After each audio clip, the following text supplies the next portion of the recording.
Kayak gini susah ya? Hai, Assalamualaikum warahmatullahi wabarakatuh. Bagaimana kalian semuanya? Pasti dalam keadaan sehat semuanya. Oke, saya lupa. Salam pelopor moderasi beragama. Berbicara soal pendidikan, pasti kita tahu nih, ada istilah namanya Tripusat Pendidikan. Apa saja kah itu? Yang pertama adalah pendidikan di lingkungan sekolah, pendidikan di lingkungan rumah, dan juga pendidikan di lingkungan sosial. Nah, ngomong-ngomong soal pendidikan di rumah dan sekolah, untuk menghantarkan para generasi bangsa itu mendapatkan pendidikan yang optimal, tentu orang tua sama guru itu harus saling terlibat satu sama lain. Nah, pada konten saya kali ini, saya memfasilitasi sebuah webinar di Dinas Pendidikan. Tepatnya, kami membahas soal strategi pelibatan keluarga di satuan pendidikan. Tujuannya apa? Agar kita mendapatkan efektivitas nilai atau karakter yang akan kami jalankan baik di pendidikan di rumah maupun pendidikan di sekolah. Selamat menyaksikan. Tentang materi strategi pelibatan.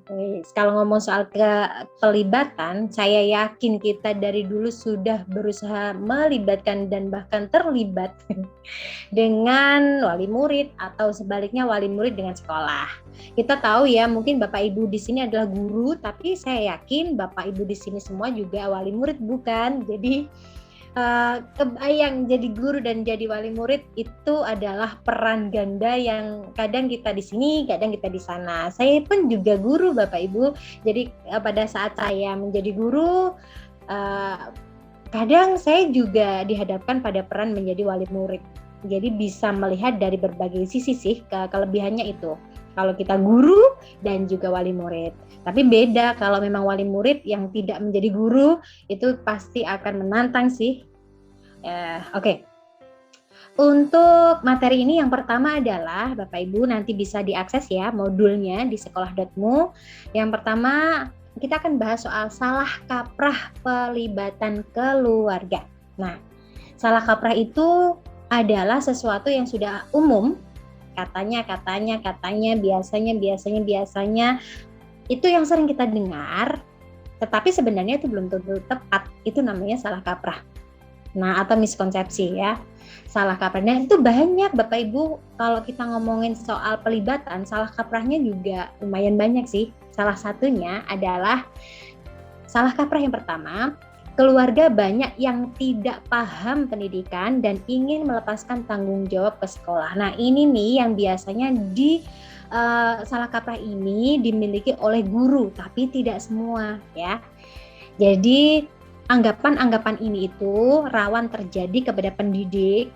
Salah satunya saya juga banyak menjumpai kok. Kadang dulu sebelum waktu saya masih jadi guru muda, awal-awal itu ngerasa suuzon gitu sama wali murid, menganggap bahwa kenapa sih wali murid ini kok dia nggak mau terlibat dan lain sebagainya, sehingga saya beranggapan bahwa ini orang tua kayak melepas tanggung jawab gitu, sampai ada celetukan label bahwa orang tua mental laundry. Mohon maaf ya. Jadi mental laundry itu, mohon maaf sekali, yaitu kayak hubungan transaksional gitu Mbak Kamel. Jadi kayak udah bayar, pulang harus bersih gitu. Iya, kayak atau ada lagi yang menyebutnya emang bengkel apa ya sekolah gitu kan.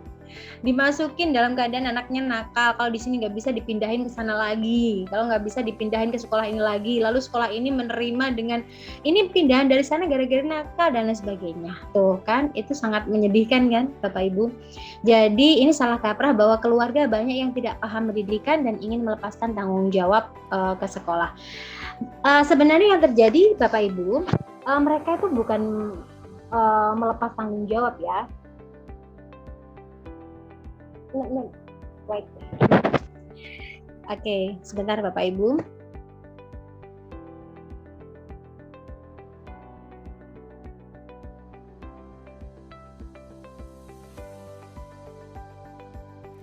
Oke, maaf ada distraksi sebentar. Oke, jadi bukan berarti mereka melepas tanggung jawab Bapak Ibu, tapi sebenarnya mereka itu memang bukan guru. memang bukan guru, mereka adalah orang tua dengan keterbatasan pengetahuan mereka tentang bagaimana sih kurikulum pendidikan itu dilaksanakan atau kurikulum itu dijalankan. Oleh karenanya mereka tidak paham, ya, maka itu menjadi wajar, ya. Jadi mereka bukan guru ya, karena mereka aktivitas hariannya belum mereka, tetapi mereka adalah orang tua. Tetapi meski begitu, mereka tuh punya modal yang sangat besar, Bapak Ibu. Modal yang pertama yang orang tua miliki adalah mereka adalah pihak yang paling peduli dengan murid kita. Yang pertama. Dan yang kedua, mereka adalah orang yang paling mengenal sifat bawaan putra-putrinya. Dan apabila kedua modal ini kita gunakan atau kita manfaatkan, ini akan menjadi sebuah energi yang sangat besar sehingga murid kita atau para siswa itu mencapai kompetensi belajar dengan maksimal. Ya, jadi bukan berarti mereka itu tidak peduli ya, karena memang mereka tidak paham bagaimana kurikulum atau teknis pendidikan itu dijalankan. Mereka tidak tahu kompetensi dasar. Mereka tidak tahu bahwa setiap mata pelajaran itu ada KI, ada KD, ada indikator. Yang mereka ketahui adalah ada buku yang setebal itu yang harus dipelajari anaknya. Sehingga mereka juga tidak tahu bagaimana mengajar. Ya, bagaimana mengajar. Gini, kalau di dalam kalau menjadi guru kita kan ada teknik, ada metode. Bagaimana menjelaskan sebuah rumus, menjelaskan sebuah informasi agar anak paham, tetapi mereka tidak dibekali dengan keilmuan pedagogis selayaknya guru. Jadi gimana ya? Jadi gimana Bu kalau mereka tidak paham? Ya kita harus bukan memahamkan ya, kita berbagi paham gitu ya. Berbagi paham dan mereka juga harus diberikan akses untuk memahami bagaimana cara membersamai putra-putrinya itu. Terus apa yang perlu dilakukan oleh guru pada saat seperti itu? Misalkan kasusnya adalah anak nggak bisa ngajari, misalkan orang tua nggak bisa ngajari anak. Mohon maaf saya revisi, ada orang tua yang tidak bisa mengajari anak tentang sebuah materi gitu ya. Nah, biasanya yang terjadi adalah orang tua bingung, ini mau diapain gitu. Yang perlu guru lakukan adalah memberikan alternatif pilihan kepada mereka bagaimana memberikan dukungan kepada anaknya. Itu adalah yang pertama. Jadi salah kaprah mereka bukan tidak bertanggung jawab karena memang mereka tidak memahami bagaimana teknisnya. Saya garis bawahi, teknis kurikulum itu dijalankan. Meski begitu, mereka punya dua modal yang paling utama. Yang pertama adalah mereka peduli pada anaknya. Tidak ada orang tua yang tidak cinta. Tidak ada orang tua yang tidak ingin anaknya sukses atau berhasil dalam pelajaran. Nah itu kita gunakan. Meskipun dia dengan berbagai kesibukan, nggak pernah datang pada saat diundang, meskipun mereka kadang dibales WA dibaca aja, itu kita harus tetap husnudon bahwa mereka masih tetap peduli sama anaknya. Mungkin kita nggak tahu kan dinamika di setiap keluarga, sehingga kita akan rawan membandingkan itu loh orang tuanya si B itu loh angel ram kalau dijak lumpuhan misalkan kayak gitu, atau dijak iuran dan lain sebagainya. Itu nanti permasalahan baru yang akan kita bahas nanti ya. Tetapi kita harus tetap peduli dan ngugemi bahwa tidak ada orang tua yang tidak peduli. Dan yang kedua adalah sifat bawaan. Jadi orang tua itu adalah satu-satunya pihak ya, satu-satunya guru di rumah yang yang paling paham dan memahami sifat bawaan anaknya. Apalagi online Bapak Ibu, panjenengan pasti akan kebingungan bagaimana ngajar, bagaimana sifat anak ini kan nggak tahu. Apalagi guru itu harus mengenal murid secara utuh gitu kan, untuk menentukan metode pembelajaran yang tepat. Oh anaknya kinestetis apa enggak, oh anaknya audiovisual enggak, oh anak ini sifat bawaannya apakah dia banyak aktivitasnya, oh anak ini apakah sifat bawaannya pendiam, oh apakah anak ini gampang mudah terdistraksi, oh apakah anak ini mudah adaptasi atau dia itu rentang fokusnya dan bagaimana kan yang tahu orang tua. Makanya guru perlu sekali kolaborasi dan komunikasi dengan orang tua. Itu. Yang kedua untuk salah kaprahnya adalah, jadi itu tadi salah kaprah ya Bapak Ibu. Sekarang adalah salah kaprah yang kedua, ada bentuk kegiatan terbaik dan paling ideal bagi keluarga di sekolah maupun di rumah. Nah, Bapak Ibu pernah nggak misalkan di dalam program sekolah ada studi banding. Biasanya tuh kita, kalau saya pernah ya di lembaga saya, ayo kita waktu itu ke Malang Mbak Kamel. Kita ke Malang. Terus kalau kelihatan ada sekolah dasar yang sepertinya itu banyak praktik baiknya, kita ke sana yuk, kita ke sana yuk. Nah, sehingga pada saat pulang banyak tuh cerita apa praktik baik yang menurut kami wah sampai sana oh ya keren-keren ya. Tetapi ketika pada saat dibawa ke rumah ternyata perlu banyak ditinjau ulang dulu. Dalam arti gimana sih?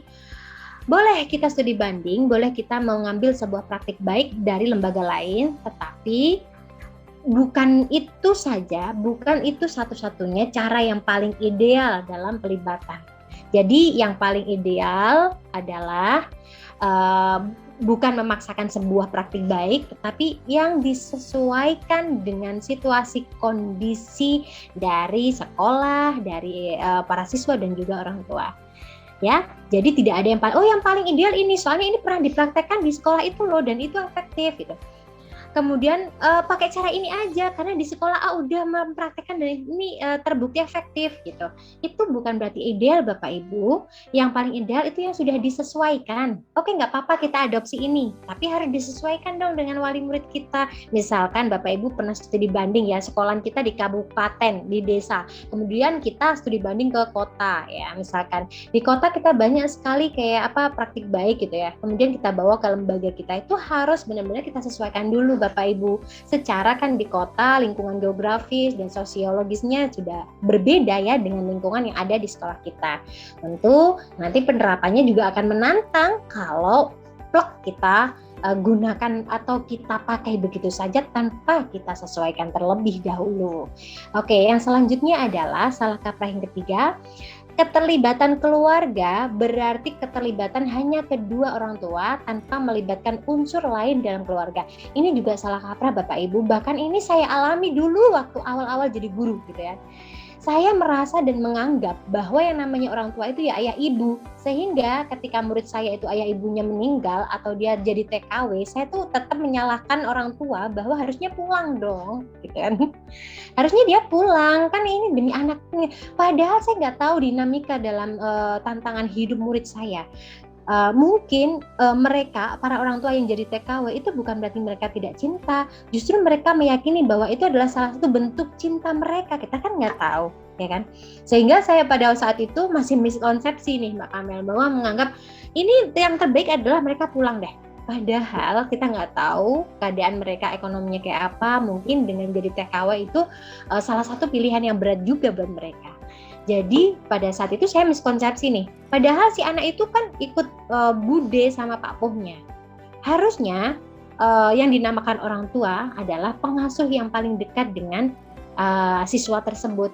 Kalau dia ikut kakek neneknya berarti ya kita juga harus melibatkan mereka gitu. Kalau dia adalah anak yang mondok, nyantri, apalagi ya, apalagi di Jombang tuh banyak ya sekolah mungkin yang deket pondok, dan ada anak-anak yang anak mondok di situ yang sekolah misalkan. Nah itu lalu orang tuanya siapa? Ya bukan orang tua yang ada di, misalkan dia anak luar Jawa nih. Ketika harus wali murid dan ketika harus konseling, ditanya tentang bagaimana perkembangan anak itu, kemudian dia harus berkonsultasi dengan orang tua yang tidak setiap hari dengan dirinya gitu kan. Jadi salah kaprah ini pun perlu kita tinjau kembali ya Bapak Ibu.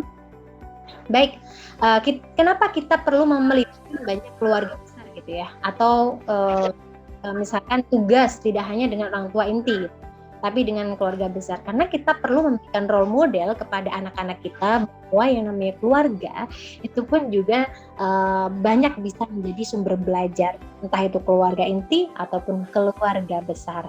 Dan dengan melibatkan melibatkan misalkan kayak dia, mohon maaf ya, dia anak yatim, kemudian harus ikut di panti asuhan, maka orang tuanya juga ibu asrama atau pengurusnya. Jadi nggak masalah yang kita libatkan dengan kebutuhan belajar mereka, dengan musuh yang utama yang ada di sekitarnya. Itu sih Mbak Kamel. Mungkin kayaknya kita butuh buka diskusi deh ya.